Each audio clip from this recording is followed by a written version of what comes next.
Alors, une nouvelle vidéo où je vais parler d'un autre effet, l'effet électro-optique, mais ici je ne vais absolument pas rentrer dans les détails de cet effet, c'est juste pour le mentionner, pour que vous connaissiez au moins de nom cet effet électro-optique.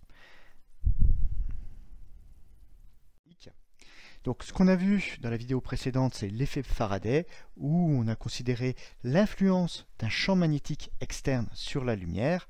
Eh bien, les effets électro-optiques, ça va être l'influence d'un champ électrique sur la lumière, donc un champ électrique externe. Alors, on va distinguer deux types d'effets électro-optiques principaux. L'effet Pockels, dans ce cas-là, c'est une dépendance directement en fonction du champ électrique, et l'effet Kerr est également très utilisé. Ce qu'on a dans l'effet Kerr, c'est une dépendance en fonction du carré du champ électrique. Autrement dit, c'est une dépendance en fonction de l'intensité lumineuse.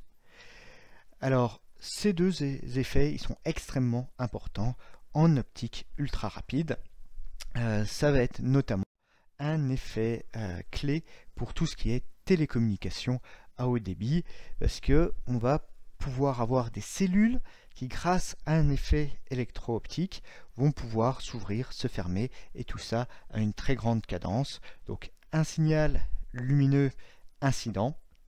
Sur la cellule électro-optique, on envoie les données électriques.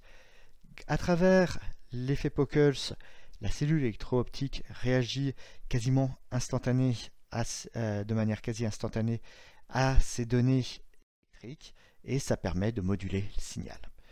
Donc parmi les matériaux qui sont largement utilisés, on a le niobat de lithium. On peut créer comme ça des modulateurs optiques tout fibrés, où un petit élément niobat de lithium suffit à faire cette conversion entre un champ électrique externe et un signal lumineux. Alors tout ça, ça peut donner des belles startups comme Photline, qui est issu des travaux qui ont été menés à l'université de Franche-Comté, une belle success story française, désormais connue sous le nom d'Xblue. Alors ces petits composants, vous voyez, ça va combiner à la fois l'effet électro-optique qui va créer une différence de phase, et tout ça inclus dans un modulateur, dans un interféromètre de type Mach-Zehnder. Donc là, on a vraiment plusieurs briques qui s'insèrent de l'optique ondulatoire, tel qu'on a pu le voir dans le cadre de ce cours.